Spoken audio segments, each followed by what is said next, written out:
दोस्तों नमस्कार, स्वागत है आपका फिर से नई वीडियो में। दोस्तों आज की वीडियो का टेस्ट है दोस्तों आज की वीडियो में हम देखने वाले हैं प्राचीन भारत यानी दोस्तों प्राचीन भारतीय इतिहास के स्रोत। तो चलिए देख लेते हैं। जैसा कि आप लोग देख सकते हैं प्राचीन भारत में जो पुरानी चीजें हैं काफी दिखाई गई हैं। जैसे कि आप लोग यहाँ पर कुछ इलेक्ट्रॉनिक्स देख सकते हैं और यहाँ पर कुछ जो है पुरानी चीजें भी रखी हुई हैं। तो चलिए दोस्तों आज की वीडियो में हम लोग जो है अपनी यादों को ताज़ा करने वाले हैं और हम देखने वाले हैं आज की वीडियो में प्राचीन भारत की काफ़ी चीज़ें। तो आप लोग वीडियो में कंटिन्यू बने रहिए। तो सबसे पहले होता क्या है कि भारतवर्ष संसार के प्राचीनतम एवं महानतम देशों में अग्रगण्य है और ऐतिहासिक स्रोतों की उपलब्धता की दृष्टि से प्राचीन भारतीय इतिहास के स्रोतों को मुख्यतः 3 भागों में विभाजित किया जा सकता है। पहला भाग है जिसका साहित्यिक स्रोत, और दूसरा जो भाग है शायद से ब्राह्मण साहित्य, और इसके बाद और भी चीज़ें हैं। तो सबसे पहले तो हम लोग बात कर लेते हैं साहित्यिक स्रोत की। तो प्राचीन भारतीय साहित्यिक स्रोतों के रूप में धार्मिक साहित्य तथा धर्मेतर लौकिक साहित्य का अध्ययन किया जाता है, और धार्मिक साहित्यों को 2 भागों में वर्गीकृत किया जा सकता है। पहला है ब्राह्मण साहित्य यानी वेद उपनिषद रामायण महाभारत पुराण आदि, तथा ब्रह्मोत्तर साहित्य जैन एवं बुद्ध। और इसके बाद बात करें तो धर्मेतर साहित्य में ऐतिहासिक ग्रंथों यानी राज कवियों एवं अन्य लोक कवियों द्वारा रचित जीवन चरित्र और स्थानीय प्रवृत्ति इतिवृत्तियाँ और कल्पनाशील गद्य व पद्य साहित्य को सम्मिलित किया जाता है। तो चलिए अभी हम लोग बात करने वाले हैं ब्राह्मण साहित्य यानी वेद के बारे में।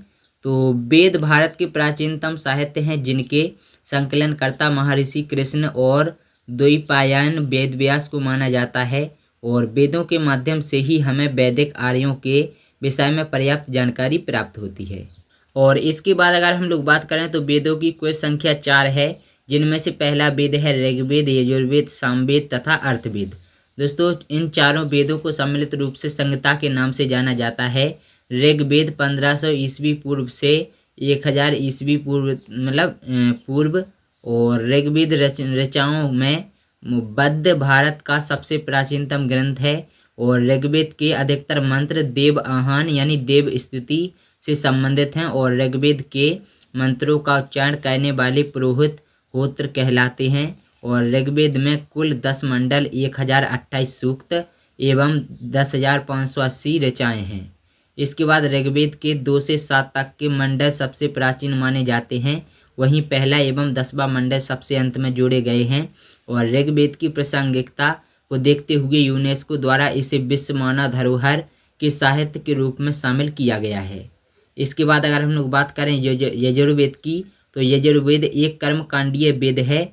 इसमें विभिन्न प्रकार के यज्ञों से संबंधित नियमों या विधानों का संकलन किया गया है। यजुर्वेद एकमात्र ऐसा वेद है जो गद्य व पद्य दोनों रूप में है, और यजुर्वेद की शाखाएं यजुर्वेद की 2 शाखाएं हैं, शुक्ल यजुर्वेद तथा कृष्ण यजुर्वेद। तो चलिए बढ़ते हैं आगे। तो शुक्ल यजुर्वेद की अगर हम लोग बात करें तो यह जो है केवल पद्य में ही, वहीं कृष्ण यजुर्वेद गद्य एवं पद्य दोनों में है। और यजुर्वेद में वैदिक कर्म कांडों को संपन्न कराने वाले पुरोहित को अधर्वणु कहा जाता है। सामवेद की बात करें तो साम का शाब्दिक अर्थ गान या गायन होता है। इसमें मुख्यतः यज्ञों के अवसर पर गाए जाने वाले मंत्रों का संग्रह है, जिसे गाने वाले को उद्गाता कहा जाता है। इसमें मुख्यतः सूर्य स्तुति के मंत्र हैं, और सप्तस्वरों यानी सारे गामा पाधानिसा की उत्पत्ति सामवेद से हुई है। अतः सामवेद को भारतीय संगीत का जनक कहा जाता है। यानी अगर आप लोगों से जो है किसी परीक्षा में पूछा जा सकता है कि जो है किसे भारतीय संगीत का जनक कहा जाता है, तो आप लोगों को लिखना है सामवेद को। इसके बाद है कि सामवेद के अधिकांश मंत्र ऋग्वेद से लिए गए हैं। इसके अपने मंत्रों की संख्या सिर्फ 75 है, और सामवेद की मूलतः 3 शाखाएं हैं, कौथमीय और राडायनीय तथा जैमिनीय।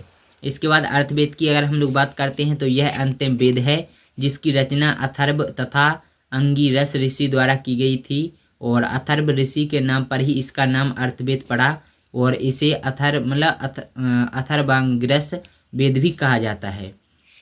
अर्थवेद में जादू टोना वशीकरण भूत प्रेत ब्रह्म ज्ञान रोग निवारण तथा विभिन्न औषधियों का वर्णन है, और किसी यज्ञ में व्यवधान उत्पन्न होने पर उसका निराकरण अर्थवेद द्वारा ही किया जाता था, अतः इसे ब्रह्म वेद या श्रेष्ठ वेद भी कहा जाता है। इसके मंत्रों का उच्चारण करने वाले पुरोहित को ब्रह्म कहा जाता है और ब्राह्मण आरण्यक उपनिषद तथा वेदांग यानी कि ब्राह्मण ग्रंथों की रचना वेदों में वर्णित यज्ञों एवं कर्मकांडों के विधानों एवं उनकी क्रियाओं को विधिवत समझने के लिए गद्य रूप में की गई है।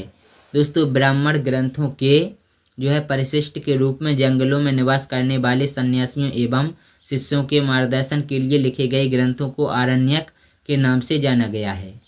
तो ऐसे तो काफ़ी चीज़ें दी गई हैं। तो हम अब आप लोगों को जो इम्पोर्टेंट चीज़ें हैं वो आप लोगों को दिखा देते हैं।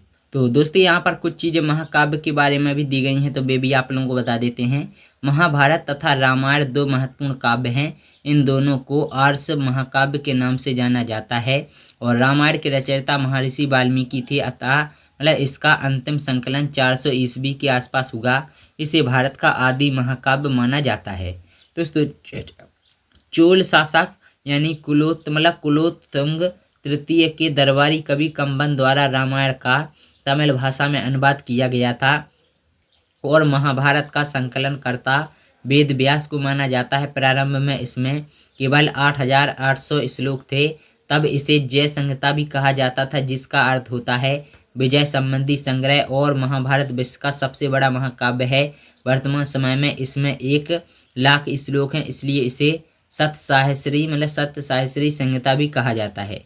अब हम लोग देख लेते हैं स्मृतियाँ एवं पुराण। तो स्मृतियाँ हिंदू धर्म की कानूनी ग्रंथ मानी जाती हैं। विष्णु स्मृति को छोड़कर शेष सभी स्मृतियाँ पद्य में लिखी गई हैं। तो वैसे तो ये काफ़ी चीज़ें दी गई हैं, हम लोग इन्हें छोड़ देते हैं। अभी हम लोग बढ़ने वाले हैं, थोड़ी इंपॉर्टेंट चीज़ें देखेंगे आगे बढ़ करके। तो चलिए दोस्तों, अभी हम लोग देख लेते हैं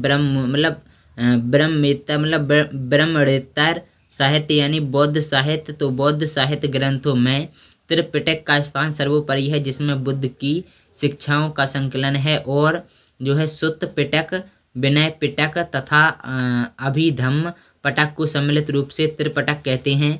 और सुत्त पिटक, सुत्त का शाब्दिक अर्थ होता है धर्मोपदेश यानी धर्म का उपदेश, और यह सभी पिटकों में बृहद सबसे ऊपर है, और इसे दीर्घ, मध्यम, संयुक्त, अंगुत्तर तथा खुद्दक नामक 5 निकायों में विभाजित किया गया है, और इसके संकलनकर्ता आनंद हैं। इसमें बुद्ध के उपदेशों का संवादों का संकलन है। तो चलिए बढ़ते हैं आगे, और भी चीज़ें देख लेते हैं, जैसे जो भी इम्पोर्टेंट है तो हम आप लोगों को वो बता देते हैं।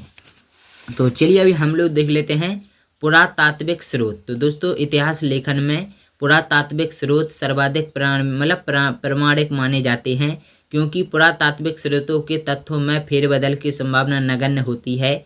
और पुरातात्विक स्रोतों के अंतर्गत अभिलेखों, सिक्कों, मोहरों, मूर्तियों और भवनों, स्मारकों आदि को शामिल किया जाता है। और अभिलेख की अगर हम लोग बात करें तो प्राचीन भारत के अधिकांश अभिलेख पाषाण शिलाओं, स्तंभों, ताम्रपत्रों, मुद्राओं, पात्रों, दीवारों तथा प्रतिमाओं पर उत्कीर्ण विभिन्न लेखों को अभिलेख की संज्ञा दी जाती है, और इसके अध्ययन को एपिग्राफी कहा जाता है।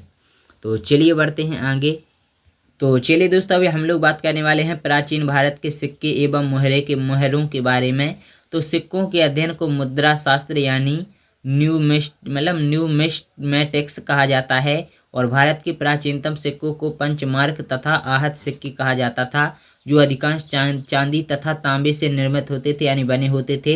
भारत में पहली बार लिखित स्वर्ण सिक्कों को जारी करने का श्रेय हिंद यवन शासकों को दिया जाता है। इन सिक्कों से 40 से अधिक शासकों के बारे में पता चलता है, जिन्होंने भारत में अनेक स्थानों पर शासन किया था। सर्वाधिक सिक्के मौर्योत्तर काल में बनाए गए तथा 30 के बने सिक्कों का प्रचलन सर्वप्रथम सातवाहनों द्वारा किया गया।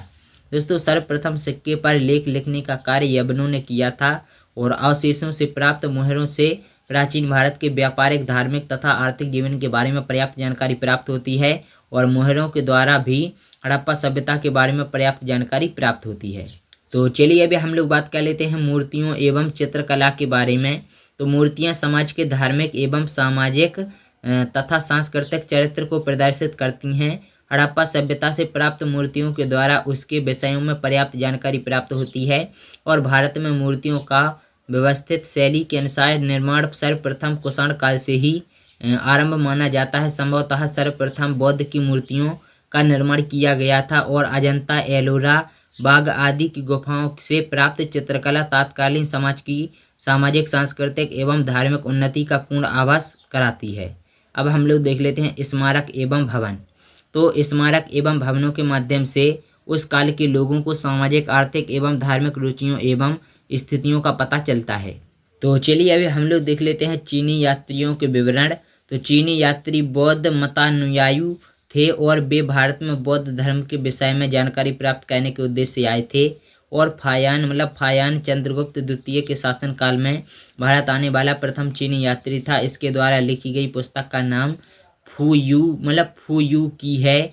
और हेनसांग एक प्रमुख चीनी यात्री था जो 7वीं सदी में हर्षवर्धन के शासनकाल में भारत आया। इसके द्वारा लिखी गई पुस्तक का नाम सीयू की है। और 7वीं सदी के अंत में भारत आने वाला चीन यात्री इत्सिंग था। इसने अपने विवरण में नालंदा विश्वविद्यालय तथा विक्रमशिला विश्वविद्यालय का वर्णन किया है। अब हम लोग देख लेते हैं अरब यात्रियों के विवरण। तो अरब यात्रियों में सर्वप्रथम अल बरूनी था जो कि 11वीं सदी में महमूद गजनबी के साथ भारत आया। और अल बरूनी द्वारा अरबी भाषा में लिखित पुस्तक तहकीक-ए-हिंद आज भी पूर्व मध्यकालीन इतिहास को जानने का प्रमुख स्रोत बनी हुई है। और अल बरूनी के अतिरिक्त अरबी लेखकों में सुलेमान फरिश्ता, हसन और निजाम अल बिलादुरी तथा इब्न बतूता का नाम उल्लेखनीय है। और इब्न बतूता मोहम्मद बिन तुगलक के शासनकाल में भारत आया था। इसके द्वारा अरबी में लिखी गई पुस्तक रिहला सर्वप्रमुख जिससे 14वीं शताब्दी के भारत के विषय में विवरण प्राप्त होता है। तो चलिए दोस्तों, फाइनली जितना भी प्राचीन भारत के बारे में जितनी भी चीज़ें थी मैंने सब कुछ आप लोगों को दिखा दिया है। अभी तो जो है अगर आप लोग चाहते हैं कि हम जो है इसका वीडियो बनाएं, यानी प्रागैतिहासिक काल के बारे में अगर आप लोगों को जानना है, और यहाँ पर इसमें अगर हम बात करें तो इसमें आप लोगों को जानने को मिलेगा पुरा पाषाण काल और मध्य पाषाण काल, नव पाषाण काल, सिंधु सभ्यता घाटी है इसके इसके आगे है सिंधु सभ्यता। तो अगर आप लोग ये सब चीज़ें पढ़ना चाहते हो, समझना चाहते हो तो आप लोग कमेंट कर सकते हो। तो मैं जो है इस सीरीज को आगे जारी रखूँगा। बाकी मैंने सोचा कि कुछ आज अलग ट्राई करना चाहिए अपने चैनल पर। तो चलिए यही सब था। बाकी यह था हिस्ट्री, और काफ़ी डीपली मैंने आप लोगों को बताने की कोशिश करी। काफ़ी लंबी वीडियो भी हो गई है। बाकी अगर आप लोगों को वीडियो पसंद लगा तो सेकंड चैनल को सब्सक्राइब जरूर कर देना, क्योंकि हमें जो है अभी हमारे कितने 24,000 सब्सक्राइबर कंप्लीट हो चुके हैं। हमें बहुत ही जल्द अपने 50,000 और 1 लाख सब्सक्राइबर कंप्लीट करने हैं। अब देखने वाली ये बात ये होगी क्या हम अपनी ज़िंदगी में कभी भी 1 लाख सब्सक्राइबर कंप्लीट कर पाएंगे या फिर नहीं। तो मेरा एक सपना है कि हमारे जो है कम से कम 1 मिलियन नहीं तो 1 लाख तो सब्सक्राइबर हों ही। तो वैसे तो हमारा टारगेट है 1 मिलियन, लेकिन अभी तो हम जो है 1 लाख का टारगेट रख रहे हैं। और देखते हैं क्या हम 1-2 साल में 1 लाख कर पाते हैं या फिर नहीं। तो चलिए मिलते हैं अगले और किसी नए वीडियो में। तब तक नमस्कार, जय हिंद, वंदे मातरम।